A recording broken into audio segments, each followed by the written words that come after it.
আজকে দেখেননি কি সুন্দর টুপি মাথায় দিয়েছে ডক্টর মোহাম্মদ ইউনূস। দেখে মনে আছে না একজনের সেরকমই। সুতরাং ওনার এই টুপির এই মর্যাদাও রাখা লাগবে।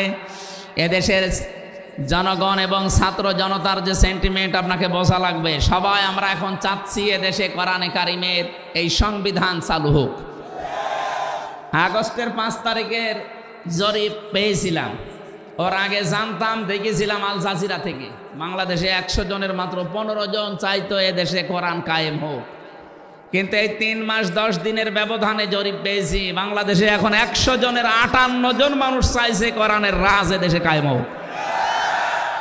আর কিছুদিন যেতে দেন, আমার যতটুকু বিশ্বাস বাংলাদেশের 100 জনের 100 জন মানুষ চাইবে আল্লাহর কোরআন এদেশে কায়েম হোক। কথা বলো না কেন? সেজন্য আমাদের সবার প্রাণের দাবি।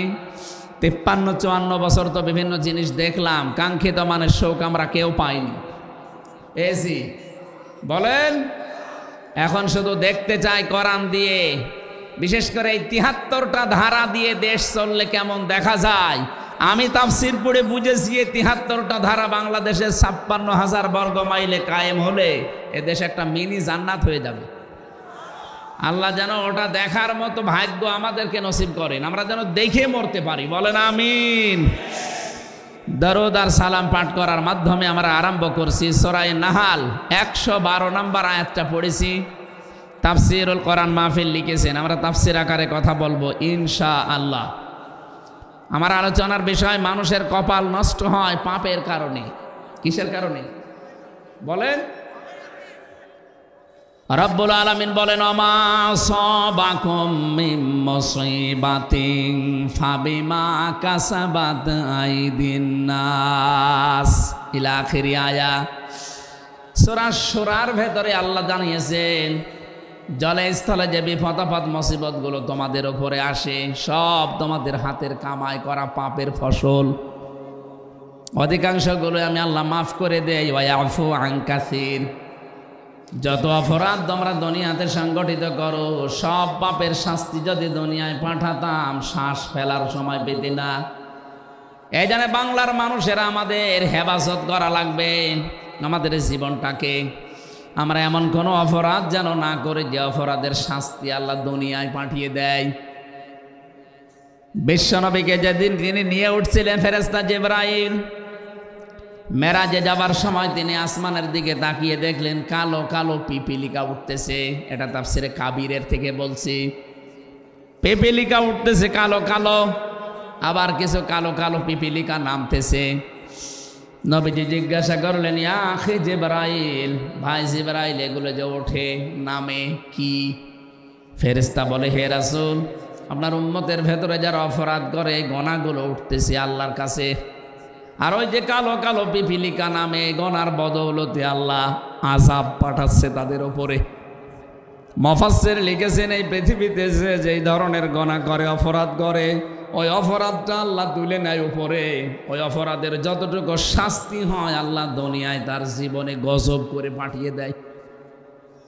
তাহলে এখান থেকে আমি কি নিলাম? আমার শিক্ষা নেওয়ার বিষয়ে আমি এমন কোন অপরাধ যেন না করি ওই অপরাধের শাস্তি দুনিয়ায় নাজিল হলে আমি টিকতেই পারি না।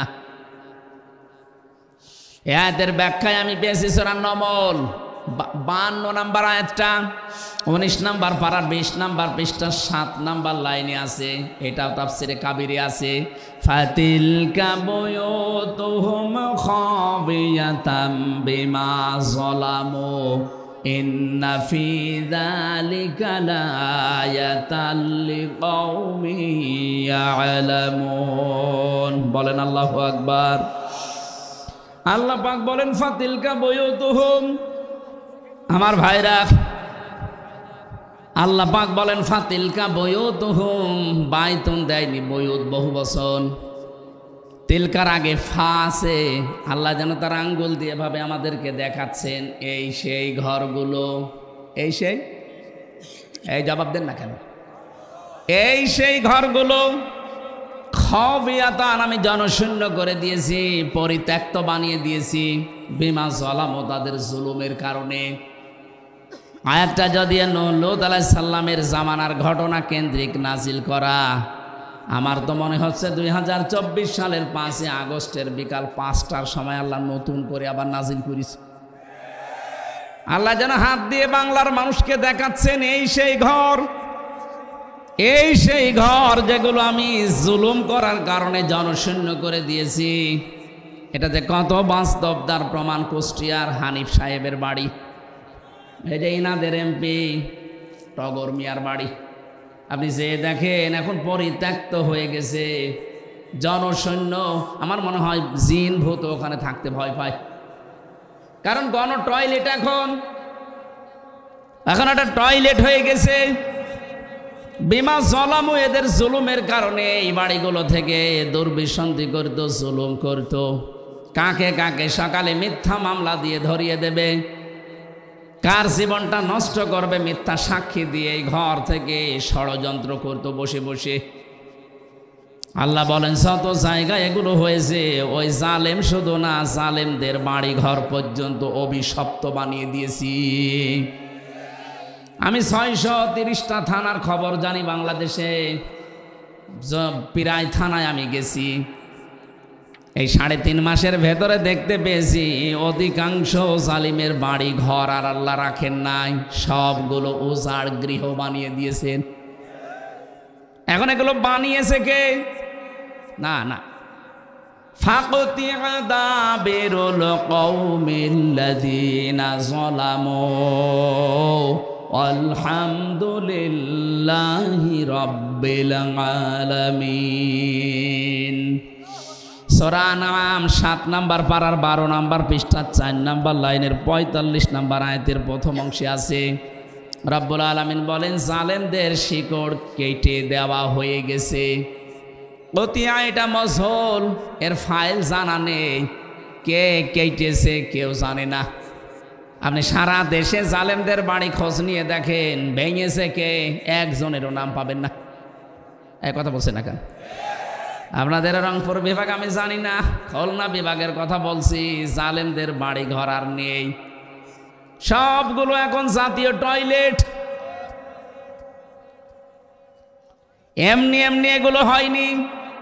আল্লাহ বলেন বিমা জালামু, এখানে বসে জুলুম করতো, জুলুমের দুর্বিসন্ধি করতো এরা।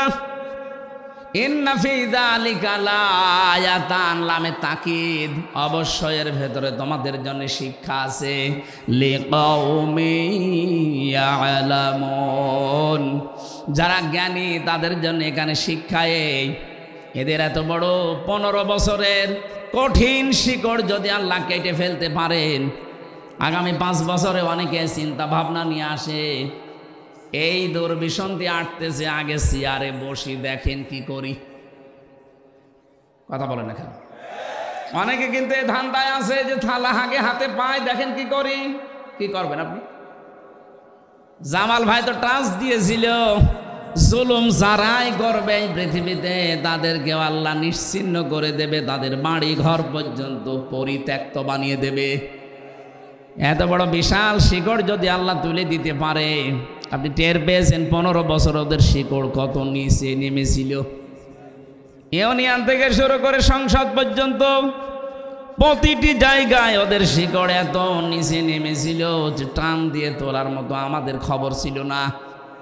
আল্লাহ পাক বলেন জালেমদের শিকড় কেটে ফেলা হয়ে গেছে। কেটেছে কে কেউ জানে না। বাংলাদেশে কার নামে আপনি মামলা দেবেন, একজনকেও পাবেন না। এই কথা বলেন এখানে। হানিফের এত সুন্দর সাজানো গোছানো বাড়ি, আপনি এখন যে দেখেন ওটা এখন টয়লেট। কারণ টয়লেট করবে যেখানে বসে, ও টয়লেটের প্যান পর্যন্ত মানুষ খুলে নিয়ে চলে গেছে। কোথায় বসবে জায়গা পায় না, ইটও তো নেই, ইটও খুলে নিয়ে চলে গেছে। এই জন্য কেউ এদিকে কেউ এদিকে কেউ এদিকে, যে যেদিকে পারে মুখ দিয়ে মনে হচ্ছে যে জামাতবদ্ধ টয়লেট চলছে। তাহলে আমাদের এখান থেকে নেওয়ার বিষয় এই, এদের এত বড় শিকড় যদি মাটির সাথে মিশে যেতে পারে, আগামীতে যারা এই ধান্দায় আছেন যে চেয়ারে বসি দেখেন কি করি, আপনার বাড়িও আল্লাহ উজাড় গৃহ বানিয়ে দেবে, কোনো ব্যাপারই না। অলরেডি অনেকের উপর থেকে আল্লাহ জনগণের মন কিন্তু বেশিরভাগ সরিয়ে নিয়েছে তাদের কর্মকাণ্ডের কারণে। এই জালেমরা যদি জুলুম করার কারণে, চাঁদাবাজি করার কারণে মানুষের মন থেকে উঠে যায়, আগস্টের 5 তারিখের পর থেকে যারা চাঁদাবাজি আরম্ভ করেছেন, আপনি কি মনে করছেন জনগণ আপনাকে ভালোবাসে? এমনি 15 থেকে কমনে তাকাও, এমনি 15 থেকে 58% মানুষ চলে এসেছে। মানুষের মেধা বুদ্ধি এখন কাজ করছে। এতদিন এটা বাধা ছিল, এখন খুলে গেছে। আর আন্তর্জাতিক মহল তো আছে, এই জন্য সাবধানে। গত 15 দিনের নারায়ণগঞ্জের বন্দরের চাঁদাবাজিটাও কিন্তু মানুষ দেখতেছে। বিএনপির নাম করে এগুলো যারা করতেছেন, আপনার কিন্তু কপালে আগুন লাগবে, আপনি টের পাচ্ছেন। চাঁদাবাজি করে যদি সম্পদ বানানো যায়, হয়তো এই পাশের জেলা বগুড়া, আপনি বলেন তো বগুড়ার যে কৃতি সন্তান শহীদ প্রেসিডেন্ট জিয়াউর রহমান, তিনি কত কিছু রেখে যেতে পারতেন, কিছুই তো রেখে যাননি। তার পরবর্তী প্রজন্ম যদিও লাইন মতো ছিল না, সেটা আলাদা বিষয়। বঙ্গবন্ধুকেও তো মানুষ হত্যা করেছে, জিয়াউর রহমানকেও হত্যা করেছে। একজনের নাম শুনলে মানুষ বলে শহীদ, আর একজনকে পিটিয়েও শহীদ বলানো যায় না। এমনি এমনি এটা তার জীবনে এমন এমন কিছু কাজ আপনি পাবেন। আরাফাতের ময়দানে যে নিমের গাছ, ওই দেশের মানুষ জিয়া ট্রি বলে ডাকে, তার মানে জিয়া ওই গাছটা লাগিয়েছিল। লক্ষ লক্ষ হাজিরা আরাফাতের এই ময়দানে, উত্তপ্ত ময়দানে একটু ছায়া পায়। আমার মনে হয় আরাফাতের ময়দানে যেহেতু দোয়া কবুল হয়, লক্ষ লক্ষ হাজিরা যখন ওখানে থাকে, গাছের ছায়া পাওয়ার পরে যদি মন থেকে দোয়া করে, ছায়ার ব্যবস্থা যে করেছে আল্লাহ তুমি মাফ করে দিও, কবুল হয়ে যাবে। কিন্তু আপনি তার আদর্শ ধারণ করার কথা বলেন, আর আপনি চাঁদাবাজি করেন। আপনি মানুষ, খবর যদি জায়গা মতো চলে যায়, দলীয় পদ না, জীবন পর্যন্ত থাকবে না। এই জন্য আমরা শিক্ষা নেব, আমরা যেন চাঁদাবাজি না করি, এবং কেউ করলে আমরা করতেও দেব না।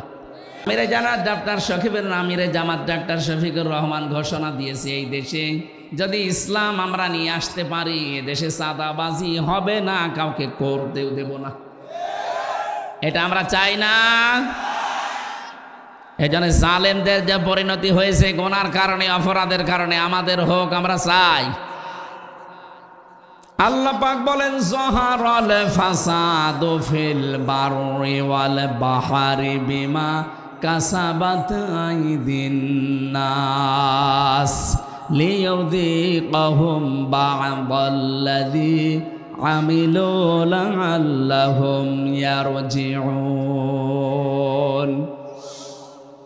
সূরা রুমের 41 নম্বর আয়াতে আছে, জলে স্থলে যে বিপদ আপদ মুসিবত গুলো আসে, একটাও আমি দিতে চাই না, সব তোমাদের হাতের কামাই করা ফসল। আমি চাই এগুলো দিয়ে তোমাদেরকে তোমাদের পাপের কিছু শাস্তি দিতে, যেন তোমরা ফিরে আসো। এই জন্য আমি ওই যে শানে নজরুল বলছিলাম, বিশ্ব নবী যখন দেখলেন কিছু পিপিলিকা উঠতেছে আকাশে, আর কিছু পিপিলিকা কালো কালো নামতেছে, ফেরেশতা বলে হে রাসূল, এই যে ওঠে এগুলো আপনার উম্মতের পাপের ফসল উঠতেছে, আর যেগুলো নামে ওগুলো তাদের পাপের কারণে আল্লাহ গজব নামাচ্ছে। তাহলে দুনিয়া আমরা যারা বাস করি, আমাদের এই মুহূর্তে সতর্ক হওয়া লাগবে। আল্লাহ কিন্তু একটা নির্মল শান্ত এমন একটা সুন্দর গ্রামের উদাহরণ আমাদের সামনে আজকে সেট করেছেন তেলাওয়াতকৃত আয়াতে। এটা সূরা নমল থেকে বলছি, বাংলাদেশের সাথে আমি আয়াতটা মিলাবো আজকে। সূরা নাহাল থেকে বলছি, 112 নম্বর আয়াত। সূরা নাহাল মানে মৌমাছি। নাহাল মানে কি?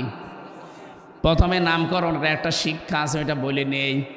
68 নম্বর আয়াতে পাবেন, ওয়াওহা রাব্বুকা ইলান নাহলি আনিত্তাখিযি মিনাল জিবালি বুয়ুতা ওয়া মিনাশ শাজারি ওয়া মিম্মা ইয়ারিশুন। আল্লাহ পাক বলেন, আমি মৌমাছির প্রতি ওহী করেছিলাম শুধু একবার, যে 3 জায়গায় বাসা বাঁধবা তোমরা, নিজেদের ঘর বাড়ি বাঁধবা 3 জায়গায় মাত্র, পাহাড়ের চূড়ায়, গাছের ডালে, আর মানুষের ঘরের চালে বা কার্নিশে ছাদে। নবী আপনি দেখবেন এই তিনটা জায়গা ছাড়া আজ পর্যন্ত মৌমাছিরা কোনো জায়গায় বাসা বাঁধে না, কিয়ামত পর্যন্ত বাঁধবেও না। আমার প্রশ্ন হচ্ছে, মৌমাছিদের আল্লাহ আদেশ করেছে কয়দিন? কথা বলেন এখানে।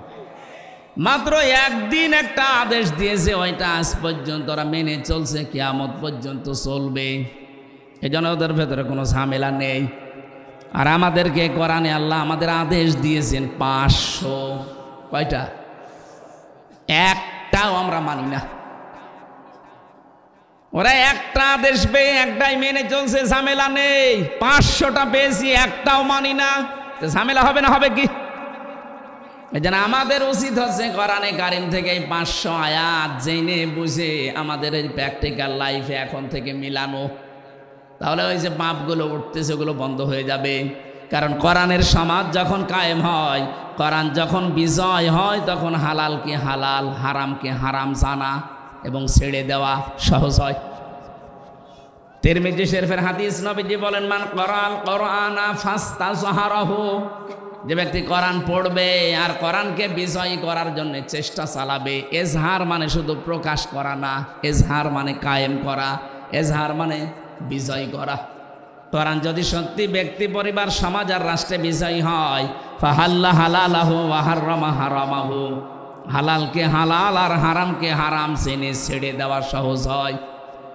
এ বাংলাদেশে আজ 54 বছরে কোরআন বিজয়ী হয়নি। এই জন্য হালালকে হালাল জানার পরও আমরা অনেক জায়গায় মানতে পারিনি, হারামকে হারাম জানার পরও ছেড়ে দিতে পারিনি। কথা বলে না কেন? এই যে সুদ হারাম জানার পরও আমরা ছেড়ে দিতে পারি না, কারণ কি? কারণ কোরআন এই দেশে বিজয়ী নেই।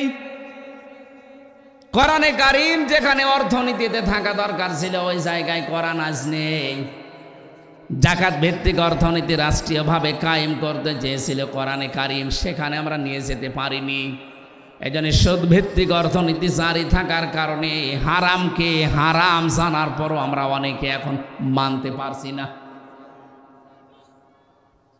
অর্থনীতির যে চ্যাপ্টারগুলো আছে, সূরা বাকারার 168 কি 175 নম্বর আয়াত থেকে 80 নম্বর আয়াত পর্যন্ত তাফসিরে ফি জিলালিল কোরআন দেখবেন।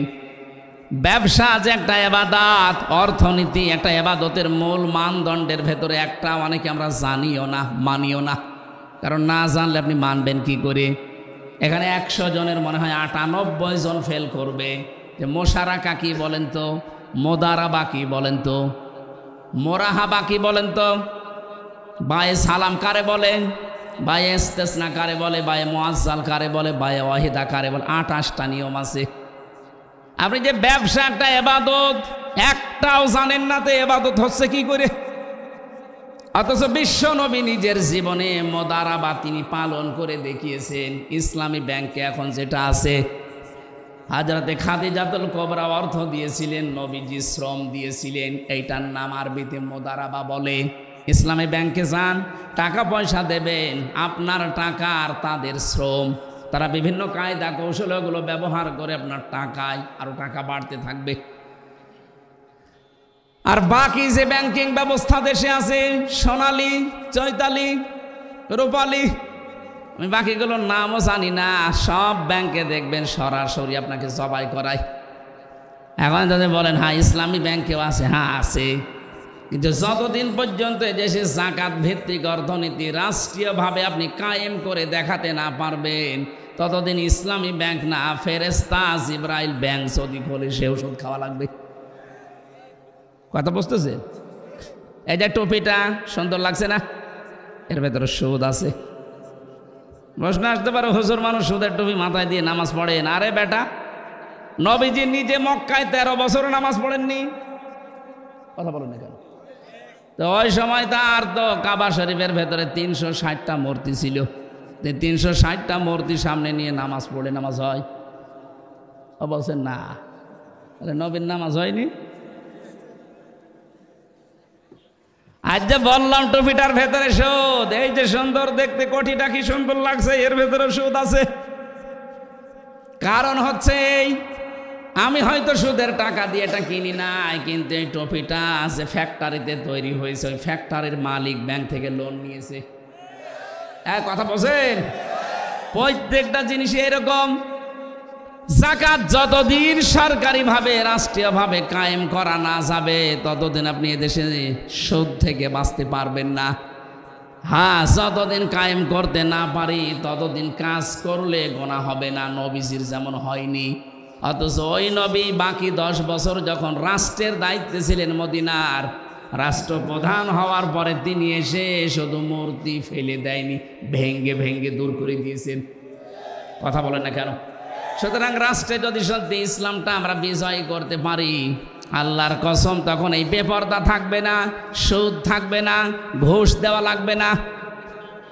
বৈষম্য বিরোধী ছাত্র আন্দোলন যারা করেছিল তারা দেওয়ালে দেওয়ালে লিখন লিখেছে, ঘুষ যদি কেউ চায় তার হাত ভেঙে দেওয়া হবে। এটা যদি কায়েম হয়ে যায় কেমন হবে বলেন তো? বৈষম্য বিরোধী ছাত্র আন্দোলন আমি 9টা দফা দেখেছি, তার 3টা প্রথম দফায় আমি দেখেছি সূরা কোরআনের এই সূরা নাহালের 90 নম্বর আয়াতের প্রথম 3টা বিষয়ের সাথে তারা মিল রেখেছে। 1 নম্বরে ওরা বলেছিল ওয়ান জাস্টিস, ন্যায় বিচার কায়েম করতে চেয়েছিল না? আল্লাহ এই নির্দেশই 90 নম্বর আয়াতে প্রথম দিয়েছেন, ইন্নাল্লাহা ইয়া'মুরু বিল আদলি, অবশ্যই আল্লাহ নির্দেশ দিচ্ছে তোমরা ন্যায় বিচার কায়েম করো। এইটাই তো তারা চেয়েছিল। কথা বলেন না কেন? 2 নম্বরে তারা চেয়েছিল মানবাধিকার। আল্লাহ পাক বলেন আমিও দ্বিতীয় এইটাই চেয়েছি, হল ইহসান। ইহসানের 27টা ব্যাখ্যা আছে, এর ভেতরে 1 নম্বর ব্যাখ্যা ইহসান মানে ভালো ব্যবহার করো। কোথায় ছিল ভালো ব্যবহার বাংলাদেশে? বলে ভালো ব্যবহার করবা কাদের সাথে? নবীজি যুদ্ধবন্দী যারা তাদের সাথেও খারাপ আচরণ করেননি, ভালো ব্যবহার করে তাদের মন জয় করে ফেলেছিলেন। হযরতে সুমামা বিন ওয়াসালের জীবনটা পড়ে দেখবেন কি ব্যবহার করেছিলেন। অথচ আমরা তো যুদ্ধবন্দী ছিলাম না, আমরা ছিলাম কারাবন্দী, তাও অবৈধভাবে। কথা বলছেন কেন? কি আচরণ করলেন আপনি? 24 ঘন্টা আমার মতো একটা চিকন মানুষকে আপনি তালা লাগিয়ে রাখতেন, তাও ফাঁসির কন্ডেম সেলের ভেতরে। কি করেছিলাম আমি? আপনার মেয়ের দিকে তাকিয়েছি কোনো দিন? আর আপনার যে মেয়ে ও ছাতার দিকে তাকানো যায়, ও জামাই কন্ট্রোল করতে পারছে না, আমরা কি করব? আর ওর দিকে তাকিয়ে করবো কি? তো 4-5টা ছেলে মেয়ের মা। কথা বলছে না কেন? দেখার মতো হলে না এই 2-1 বার একটু না, আমি এটা আর বলবো না। একবার এক রশ্মিকার নাম বললে মুসিবতে আছে। আমি যেটা বলতে চাচ্ছি, আপনি কোন কারণে একটা কারাবন্দির সাথে এটা করলেন? নবীজি জীবনে যুদ্ধবন্দির সাথে এটা করেননি। ইহসান কোথায় পেয়েছেন? এই কারণেই তো জনগণ নেমে পড়েছে রাস্তায়, যে আমরা মানবাধিকার চাই, আমরা মানবতা চাই। 3 নম্বরে তারা বলেছিল আমরা বৈষম্য মুক্ত বাংলাদেশ গড়তে চাই। এটা 3 নম্বরে আল্লাহ দিয়েছেন, ওয়া ইতাইদিল কুরবা। এই আয়াতে আমি 3টা পেয়েছি, আর সূরা নমলের ভেতরে পেয়েছি আরো 3টা, আর বাকি 3টা আমি এখনো পাইনি। হয়তো বাস্তবতা দেখে তারা বানিয়েছে। এই 9টা বিষয় তারা এমনি এমনি দেয়নি। সত্যিই যদি বাংলাদেশে এগুলো আমরা কায়েম করতে পারি, যার জন্য আবু সাইদের রংপুরের জীবন দিয়ে গেল, মুগ্ধ, ইয়ামিন, রায়হান, ফয়সাল, বিথি সহ প্রায় 2732 জন ভাই বোন জীবন দিয়েছে। এদের এই রক্তের ঋণ শোধ করতে হলে অবশ্যই তাদের যে দফাগুলো ছিল এগুলো আমাদের এখন বাস্তবে দেখানো দরকার। এটা নিয়েও এখন ষড়যন্ত্র হচ্ছে। আমার ভাইরা রংপুরবাসী, যে কথাটা বলতে চাচ্ছিলাম আপনাদের, আমাদের অপরাধ বাদ দেওয়া লাগবে। যে যেখানে আসি ওই জায়গায় আপনারা থামবেন, নয়তো আল্লাহ পাক দুনিয়াতে যে আযাবগুলো পাঠাবেন, একটা আদেশও যেহেতু আমরা মানছি না। আমি তো অর্থনীতির কিছু টাচ দিয়েছিলাম। আমার সাবজেক্ট যদি আজকে অর্থনীতির উপরে থাকতো তাহলে 28টা বিষয় একটা একটা করে আমরা বলতে পারতাম। কত মানুষ এখানে মনেই করে না যে এটা সুদ। টাকা ছেড়ে রাখে, টাকা আসে না, এই এলাকায় নেই। এই যে 1000 টাকা দেয়, মাসে মাসে আরো 200 টাকা করে বেশি পায়। 1100-100ই হোক। হ্যাঁ, বলেন তো এটা সুদ? বলেন না কেন? আর সুদের নিম্ন গুনাহ মায়ের সাথে 33 বার জিনা করা, আর বড় গুনাহ আল্লাহ রসুলের সাথে যুদ্ধ ঘোষণা দেওয়া। আপনি নিজের মায়ের সাথে 33 বার জিনা করে আসেন আর নামাজে দাঁড়ান, আপনার নামাজ নীতি আল্লাহর বয়ে গেছে কি? সুতরাং যারা টাকা ছেড়ে রাখেন, টাকা আসে, ব্যবসায় আছেন, এই মুহূর্তে এই ব্যবসা বাদ দেওয়া লাগবে। কারা কারা এটা বাদ দিয়ে দেবেন হাত তোলেন তো। এই যে এলাকায় আছে, হ্যাঁ ঠিক আছে ভাই, ছেড়ে দেবেন। এটা যেহেতু আছে এলাকায়, আশা করছি ছেড়ে দেবেন। ছেড়ে দেবেন তো ইনশাল্লাহ। মৌমাছির এই নামকরণ থেকে কথাগুলো নিয়ে এসেছিলাম। একটা আদেশ পেয়ে তারা মানতেছে, কিয়ামত পর্যন্ত মানবে, এই জন্য কোনো ভেজালে তারা পড়ে না। আমাদের আল্লাহ দয়া করে 500 আদেশ দিয়েছিলেন, একটাও আমরা মানতে পারি নাই, এই জন্য আমরা এত ভেজালে আছি। এখন থেকে আমরা আল্লাহর যে একটা গ্রামের উদাহরণ আমাদের সামনে দিয়ে শিক্ষা দিতে চাচ্ছেন, এটা দেখি আমাদের এই বাংলাদেশের সাথে মেলে কিনা। ওয়াদারাবাল্লাহু মাসালান ক্বরিয়াতান কানাত আমিনাতাম মুতমাইন্না। আল্লাহ পাক বলেন একটা গ্রামের উদাহরণ দিলাম, উপমা দিলাম। কি ছিল সেই গ্রাম? দুইটা জিনিস আমি ওই গ্রামে রেখেছিলাম। 1 নম্বরে সেখানে আমানা ছিল, শান্তি ছিল। 2 নম্বরে মুতমাইন্না, নিশ্চিন্তে বাস করা যেত। তাফসিরে ইবনে কাসিরের ভেতরে এই কানাত আমিনাতান মুতমাইন্নাতান, এই 2টা শব্দের ব্যাখ্যায় দ্বারা অধিকাংশ মুফাসসির দিয়েছেন এটা কাবা শরীফের এলাকা। কাবার এলাকাতে আল্লাহ এত শান্তি, স্বস্তি, নিরাপত্তা দিয়ে রেখেছিলেন। ওর বাইরে যেখানে যাবেন সেখানে হট্টগোল, মারামারি, চাঁদাবাজি, খুন খারাপি, চিন্তায়। কিন্তু কাবার এরিয়াকে আল্লাহ এমনভাবে নিরাপত্তা দিয়েছিলেন, ওয়ামান দাখালাহু কানা আমিনা। রাব্বুল আলামিন বলেন, কাবায় যারা প্রবেশ করে তাদেরকে নিরাপত্তা আমি আল্লাহ দিয়ে দেই। এবার আপনি বলেন তো, বাংলাদেশ কি কাবা শরীফ? বলেন বলেন। এটা কাবা থেকে 6010 কিলোমিটার দূর। এই দেশকে যদি আমরা নিরাপত্তার চাদরে ঢেকে রাখতে চাই, মাস্ট বি আমাদেরকে কাবায় যেটা চলে ওইটা এখানে কায়েম করা লাগবে। কাবায় কি চলে? কাবায় সব চাইতে বড় বিষয় হচ্ছে কাবা আশপাশে কোনো শিরিক আপনি পাবেন না। এজন্য যেই জাতির ভেতরে শিরিক উঠে যায়, শিরিক থাকে না, ওই জাতি আল্লাহর কাছ থেকে নিরাপত্তা পাওয়ার হকদার হয়ে যায়। এটা আছে সূরা আনআম 7 নম্বর পারা 15 নম্বর পৃষ্ঠা, 17 নম্বর পৃষ্ঠার 1 নম্বর লাইনের 82 নম্বর আয়াতে আছে, আল্লাযীনা আমানু ওয়া লাম ইয়ালবিসু ঈমানাহুম বিযুলমিন উলাইকা লাহুমুল আমন ইলা আখির আয়া।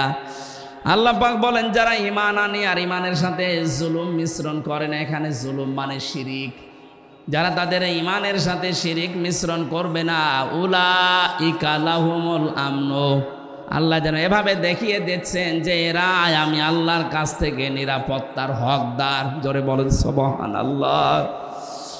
ও রংপুরবাসী, 56,000 বর্গ মাইল আমরা চাই এ দেশটাও আল্লাহ নিরাপত্তা দিয়ে দিক। বিশেষ করে প্রতিবেশী নামে এই কলঙ্ক, এই কোলাঙ্গার রাজা আরম্ভ করেছে যে ষড়যন্ত্র এখন ওরা চালাচ্ছে, এখনো আমরা শান্তি, স্বস্তি, নিরাপত্তায় নেই। কথা বলো না কেন? জালেম চলে গেছে তাতে কি হয়েছে? ওর পেতাত্তা এখনো আছে। 2 দিক থেকে ওরা ষড়যন্ত্র যা করছে, এদেশকে এখন যদি সত্যি নিরাপত্তা আল্লাহর চাদরে ঢেকে রাখতে চান, শিরিক মুক্ত জাতি তৈরি করা লাগবে।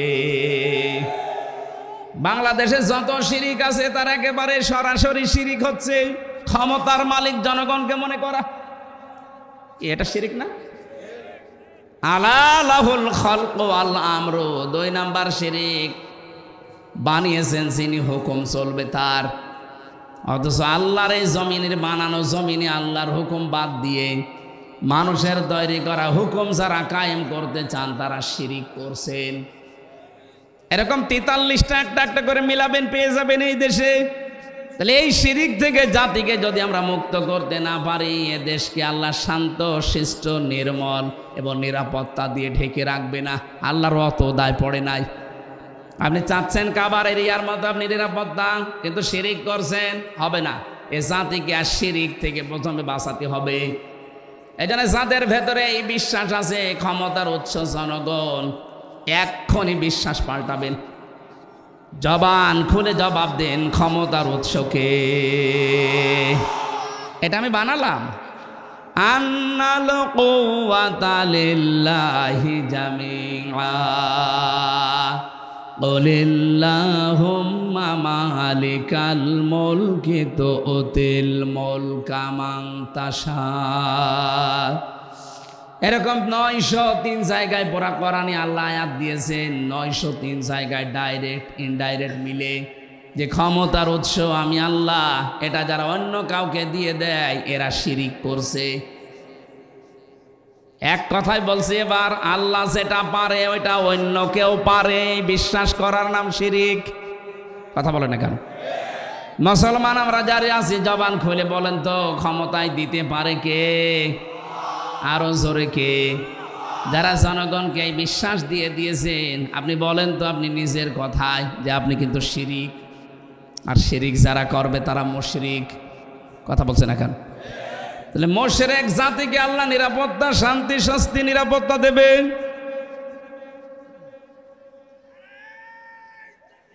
এই আন্দাজে লাফাচ্ছেন কেন? রংপুরবাসী, আমি আমার মূল কথা কিন্তু বলে ফেলেছি। এই দেশকে যদি আমরা কাবার মতো নিরাপত্তার চাদরে ঢেকে রাখতে চাই, সবাই একমত হওয়া লাগবে, দেশ থেকে আমরা শিরিক তুলে দেব। এই 15.5 বছরে এইটা ওরা চেষ্টা করেছিল। বাবার নাম দিয়ে বলে হোক, পীরের নামে হোক, খাজার নামে হোক, বিভিন্ন নামে তারা এদেশে শিরিক এমন ভাবে গাড়ার চেষ্টা করেছিল, আল্লাহ মনে হয় নিজের হাতে কন্ট্রোল করেছেন, পারে নাই। যে অবস্থায় এখন আমরা আছি, এ জাতির ভেতরে কিয়ামতের আগে যেন শিরিক বদ্ধমূল হতে না পারে, চেষ্টা করা লাগবে। তাহলে এই দেশকে উলাইকা লাহুমুল আমনু, এরাই হচ্ছে শান্তি, স্বস্তি, নিরাপত্তার হকদার। বলেন আল্লাহু আকবার। আল্লাহ বলেন এমন একটা গ্রাম ছিল যে গ্রামে শান্তি ছিল, স্বস্তি ছিল, নিরাপত্তা ছিল, নিশ্চিন্তে চাষ করা যেত। ইয়াতিহা রিজকুহা রাগাদাম মিন কুল্লি মাকান, তাদের কাছে রিজিক আসতো তাদের আশপাশ দেশ থেকে। 1947, 1971, 2024 একটু মিলান।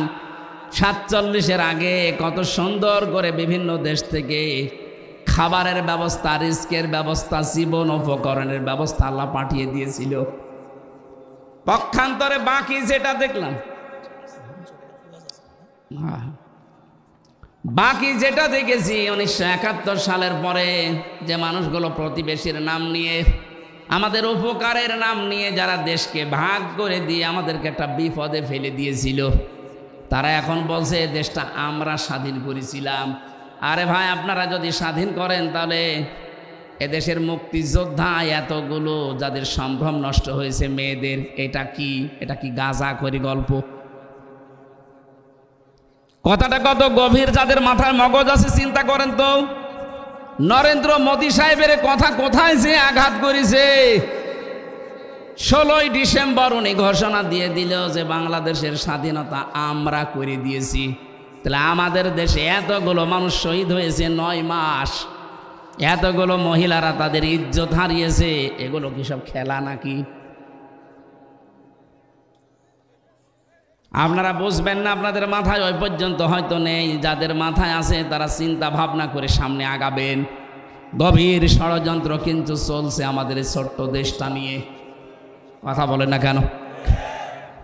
কি সুন্দরভাবে চলছিল।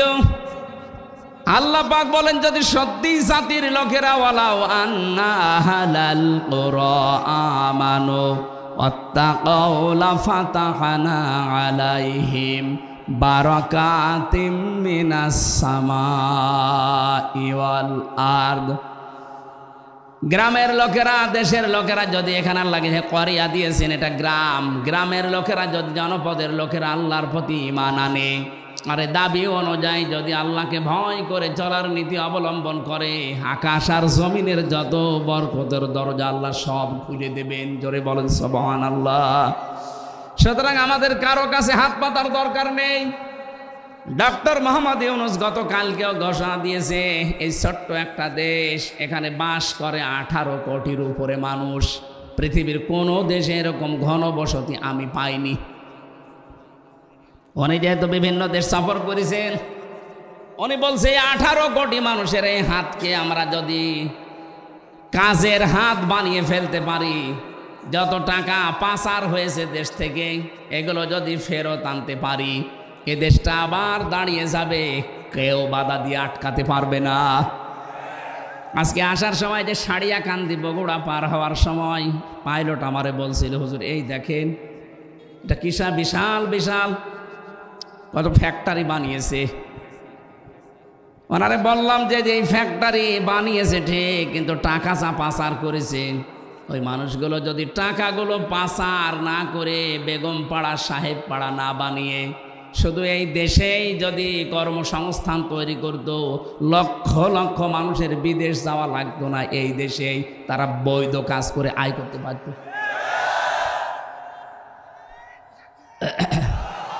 এই কথা বুঝতে দেন, কি করলেন আপনি টাকাগুলো বাইরে গিয়ে?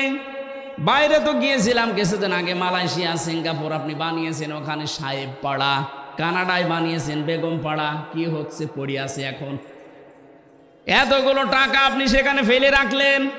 একটা মূর্খ মানুষও বোঝে যে টাকা এক জায়গায় ফেলে রাখলে ওটা একটা কাগজ, ওটা যদি আপনি কাজে লাগান 10টা মানুষের কর্মসংস্থান তৈরি হবে, 10টা মানুষের পরিবার চলবে, আল্লাহর আরশ আপনার উপরে খুশি হয়ে যাবে। এই দরবেশ মার্কা মানুষগুলো কি কথাও বোঝে নাই? এতগুলো টাকা পাচার করে দেশকে আপনি ঋণের একটা বোঝা দিয়ে গেলেন। এই দেশে এখন যদি কেউ জন্ম নেয় তার মাথার উপরে 1,10,000 টাকা ঋণ, ও এখনো পেট থেকে আসতেই পারল না, আর তার মাথার উপরে ঋণ 1,10,000 টাকা। কি দিয়ে গেলেন দেশটাকে, আর বলে আমরা রোল মডেল বানিয়েছি। রোল মডেল বানিয়েছেন আপনি, ঋণের রোল মডেল। যতগুলো প্রতিষ্ঠান বানিয়েছে এই দেশে, প্রত্যেকটা প্রতিষ্ঠানে যা ধার করেছে, এখনো ধার শোধ দিতে আমাদের এখন ঘটি বাটি বিক্রি করা লাগবে।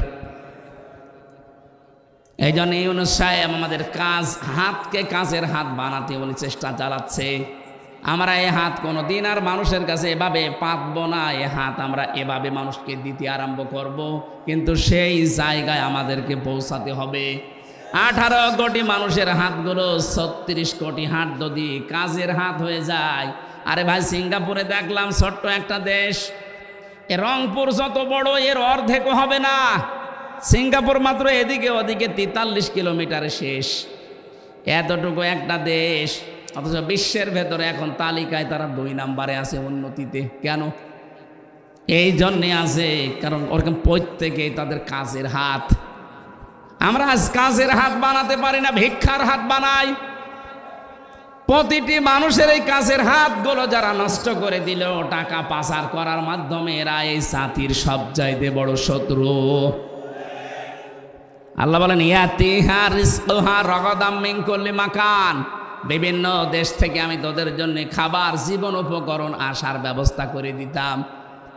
আজ তাকান, আমরা একটু ঘরে দাঁড়িয়েছি, পাকিস্তান থেকে, চীন থেকে, তুরস্ক থেকে, আমেরিকা থেকে, বিভিন্ন দেশ থেকে আজ খাবার আসা আরম্ভ হয়ে গেছে।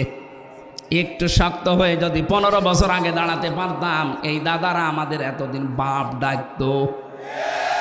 এখন আরম্ভ হয়ে গেছে অলরেডি। ওদের 2 জনকে আজকেও পিটিয়ে, ভারতে ওদের নিজেদের লোক 2 জনকে পিটিয়ে হাসপাতালের আইসিইউতে ভর্তি করিস, যে তোদের কথার কারণে বাংলাদেশের লোক এখন আলু নেয় না, পেঁয়াজ নেয় না, সব বর্ডারে পৌঁছতেছে। পরশুদিন ডোনাল্ড ট্রাম্প যা বলেছে দেখেছেন, বলেছে আমি জানুয়ারির 20 তারিখে ওত নেব, শপথ নেব, ভারতীয় আছে আমার আমেরিকায় 16 লাখ, এদেরকে সব তাড়িয়ে দেব। মনে হয় মোদি দাদার ধুতি এখন সামলাতে পারবে কিনা আল্লাহ জানে। আমাদের চট্টগ্রাম নিয়ে নেবেন, আপনি নিজেরটা ঠেকান, 7 সিস্টার থাকে কিনা। ওই 16 লাখ যদি চলে আসে, এদেশের মানুষের ব্যবসা যদি পাকিস্তান, চীন, তুরস্কের সাথে আরম্ভ হয়ে যায়, আরম্ভ করবে, ঘোষণা অলরেডি দিয়ে দিয়েছে যে তোদের সাথে আমাদের কোনো ব্যবসা নেই। ওরা মনে করেছিল আমরা ওদের কাছে ভিক্ষা চাই, আমরা যে টাকা দিয়ে কিনে নিতাম এইটা ওরা ভাবতো না, মনে হচ্ছে ভিক্ষা দিত। এবার ঠেলা টের পাবে। কথা বলে না কেন? ওরা আমাদের চিকিৎসা দেবে না, কোনো দরকার নেই ওদের চিকিৎসা যাওয়ার। আমরা আহ্বান জানাচ্ছি বাংলাদেশ সরকার, যিনি এখন দায়িত্বে আছেন, উপদেষ্টা, এদেশের প্রতিটি মানুষের কাছে 2 টাকা 5 টাকা করে কালেকশন করেন। অন্তত 5টা আন্তর্জাতিক মানের হাসপাতাল বাংলাদেশের 8টা বিভাগ মিলে বানিয়ে দেন। কাউকে অন্তত এই কোলাঙ্গারদের কাছে যাওয়া লাগবে না। যত টাকা আমাদের কাছে ওরা চিকিৎসার নামে নেয়, ওই জায়গায় না আছে, এখন থেকে দরকার হয় থাইল্যান্ডে যাবেন, সিঙ্গাপুরে যাবেন, দরকার হয় আরো যে সমস্ত দেশ আছে উন্নত, সেখানে যাবেন। কোনো দরকার নেই এদেশে যাওয়ার। এরা আমাদের কলিজা মসজিদ ভেঙ্গে মন্দির বানাচ্ছে। আমার তো মনে হচ্ছে কাবা শরীফের মতো এদের মতো আবার গজব নাসিল হয় কিনা এদেশে আল্লাহ জানে। কারণ ওরা তো আমার গায়ে হাত দেয়নি, দিয়েছে আল্লাহর ঘর কাবা শরীফের মতো মসজিদগুলো। কথা বলেন, কাবা হচ্ছে ইঞ্জিন আর এই মসজিদগুলো সব তার বগি। কাবা যদি আল্লাহর ঘর হয়, এই রংপুর মিঠাপুকুরের এই মসজিদ কার ঘর? আরো জোরে বলেন। এই মসজিদ নির্মাণের জন্য এরা চেষ্টা চালাচ্ছে মনে হয় নাকি? পূর্ণ নির্মাণের উদ্যোগ নিয়েছে, আবার কিয়ামত পর্যন্ত এই মসজিদ এখানে থাকবে। হযরত জিবরাইল পাথর ইব্রাহিম নবীকে দিয়েছিলেন, উনি পাথরটা নিয়ে এভাবে ফিকে মেরেছিলেন। জিবরাইল ওইটা নিয়ে তামাম দুনিয়ার যত এরিয়া আছে সব জায়গায় ছিটিয়েছে, যেখানে যেখানে পড়েছে সেখানে একটা আল্লাহর ঘর তৈরি হয়ে গেছে। এখনো যেখানে হয়নি, কিয়ামতের আগে ওখানে হবে। সুতরাং এই মসজিদ অবশ্যই এখানে জিবরাইলের পাথর পড়েছে, নয়তো মসজিদ হতো না। এরা যেহেতু উদ্যোগ নিয়েছে আবার পুনর্নির্মাণ করার জন্যে, আপনার যেন 5টা টাকা হলেও মসজিদে থাকে। আপনার অর্থ যদি মসজিদের কাছে কোরআন প্রচারে ব্যয় না হয়, তো কি করবেন? টাকা নিয়ে কি কবরে যাবেন আপনি? যার জন্য রেখে যাচ্ছেন ও পরিচয় দেবে না 50 বছর পর। এক কথা বলে না কেন? আমার বাবার নাম রিয়াজউদ্দিন, তার বাবার নাম জাহান আলী, তার বাবার নাম নমাজ আলী, এরপরে আমি আর চিনি না। হ্যাঁ, এই 3 পুরুষের পরে আমি আর চিনি না। এখন বলেন তো, নমাজ আলীর বাবা 60 বছর আগে মারা গেছে। ও যদি এখন কুষ্টিয়ায় এসে বলে যে এই 2 তলা বাড়ি আমার, আমি বানিয়েছিলাম এগুলো, ওর দাঁত মুখ খুলে ফেলবো না? যে ভণ্ডামি করা জায়গা পান না। কিসের নমাজ আলীর বাবা আপনি? আপনি তো নমাজ আলীরই চিনি না। অথচ এইটা রেখে যাচ্ছেন 50-100 বছর পরে যদি আল্লাহ আপনাকে আবার ফেরত দেয়, এসে এই নিজের জমি, নিজের জায়গা, যারা ওই সময় বাস করবে তারাও আপনাকে চেনে না, আপনিও তাদেরকে চেনেন না। সুতরাং হায়াত থাকতে এমন কিছু করে যান যেন কিয়ামত পর্যন্ত মানুষ সেজদা দেয় আর আপনি পেতেই থাকেন। তার ভেতরে এই মসজিদ একটা। আশা করছি এদিকে একটু নজর দেবেন। আমরা তো অত বলি না, আমি তো আদায় পারি না। চলে গিয়েছিলেন আবার এসেছেন, এই জন্য ওনারা লিখে দিয়েছে। আমরা আয়াতের দিকে যাই নাকি? ফাঁকা ফারাত বিয়ান ওমিল্লাম ফাযাকাল্লাহু লিবাসাল জুই ওয়াল খাউফি। রাব্বুল আলামিন বলেন, ওই জামানার মানুষগুলো যখন আল্লাহর নিয়ামতের সাথে তারা কুফরি আরম্ভ করেছে, তাদেরকে আমি 2টা পোশাক পরিয়ে দিলাম মজা সাকাতে। একটা হচ্ছে খোদার পোশাক আর একটা হচ্ছে ভয়ের পোশাক। এরপরে দিয়েছেন বিমা কানু ইয়াসনাউন, ওরা যা করেছিল ওর মজা সাকাতে আমি আল্লাহ এই 2টা পোশাক দিয়েছি। বাংলাদেশেও যে ভয়ের পোশাক, ভয়ের সংস্কৃতি তৈরি হচ্ছে, খোদার যে পোশাক সামনে আসতেছে, অনেকে বলতো এদেশে দুর্ভিক্ষ হবে না, কখনো সম্ভব না।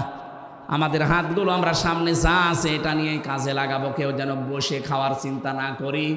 আর টাকা পাচার তো দূরের কথা, আহ্বান জানাবো যার যা পাচার হয়েছে ওগুলো হয় নিয়ে আসেন, নাই ওর ছেলে মেয়ে, ওর স্ত্রী পুত্র, স্থাবর অস্থাবর সম্পদ যা আছে সব বাজেয়াপ্ত করে রাষ্ট্রের কাজে লাগিয়ে দেন। কথা বলেন না কেন? রাষ্ট্রের কাছ থেকেই তো আপনি মেরে কেটে খেয়েছেন, এখন রাষ্ট্রে ফেরত দেন, দেশটা দাঁড়িয়ে যাবে। আল্লাহ উদাহরণটা দিয়েছেন, যদিও মক্কা শরীফের বাংলাদেশের সাথে আমরা এই আজটা মিলাতে চাই। খোদার পোশাক, দুর্ভিক্ষের পোশাক, ভয়ের কোনো পোশাক আমাদের শরীরে আর লাগতে দেব না। যে যেখান থেকে আসি আমরা ইনশাল্লাহ আল্লাহর উপরে ভরসা করে তাকওয়ার জীবন অবলম্বন করে দাঁড়িয়ে যাব। আল্লাহ তৌফিক দেন, বলেন আমিন।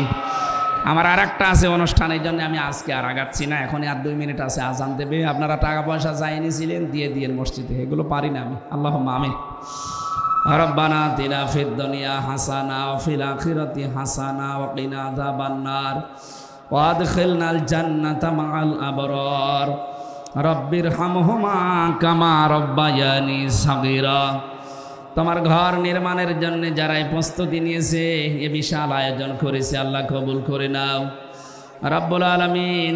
যে যেইভাবে কোরআনের আলোচনার দিকে এগিয়েছে তার দিকে তোমার রহমত এগিয়ে দাও। শারীরিকভাবে অসুস্থ আছি এখনো, আল্লাহ তুমি শেফায়ে কামেলা জেলা দাও। বহু কষ্ট স্বীকার করেছে আজকের এই মানুষগুলো, নারী পুরুষ সবাইকে। যে যেইভাবে কষ্ট করেছে তোমার রহমত তার দিকে ওইভাবে এগিয়ে দাও। আল্লাহুম্মা গফিরলি ওয়ারহামনি ওয়াহদিনি ওয়াফিনি ওয়ারযুকনি ইয়া রাব্বাল আলামিন। মরণ আসলেই যেন পড়ি লা ইলাহা ইল্লাল্লাহু মুহাম্মাদুর রাসূলুল্লাহ।